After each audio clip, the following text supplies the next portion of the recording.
Central Ohio's roads are wet as the rain continues to fall, but road crews are gearing up for what could be a very busy few days. NBC4's Dan Perlman joins us now live with the Ohio Department of Transportation's plans as the system moves through the area. Dan?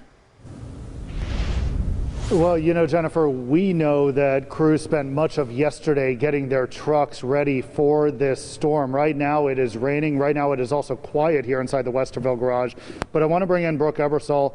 It's not going to be quiet for much longer, is it? It won't be quiet for much longer here. So these crews headed back out this afternoon, going to go home, rest, probably eat something, hopefully, come back in tonight, be out patrolling. The timing of this storm is going to be the hardest part. So if you look out your window this evening, even maybe tonight when you go to bed, you're likely only going to see rain. But by the time you wake up tomorrow, it will look very different. So we want to have those crews out there when that weather changes from rain into ice. And you mentioned the rain. This is something you and I discussed yesterday. We discussed it earlier today. It presents its own problems when it comes to treating the roads because you can't pre-treat them, right? It is a huge challenge when a winter storm moves in as rain because it doesn't give us the ability to lay down that brine. Brine, remember, is just that rock salt and tap water mixture that we put down typically ahead of a storm, helps keep snow and ice from bonding to the pavement.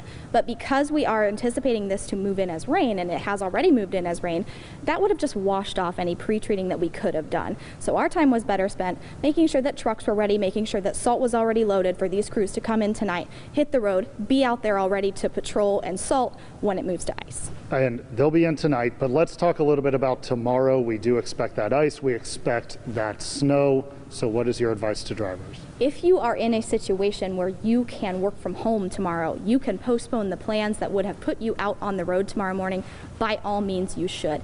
I cannot emphasize that enough. If you can stay off the road tomorrow morning, you definitely should do so. We are expecting it to be a very slick, very treacherous commute because there's going to be a layer of ice underneath, significant and heavy snow. So we have to plow all that snow off and then attempt to get that ice melted. You should give our crews as much time as you possibly can to get that route plowed for you. All right, Brooke, thank you very much for taking some time to talk with us this afternoon. I am going to stay in touch with Brooke as well as crews from the city throughout the rest of the afternoon. And then, of course, tomorrow as well, we will bring you updates as this storm moves through the area. Local for you, Dan Perlman, NBC4.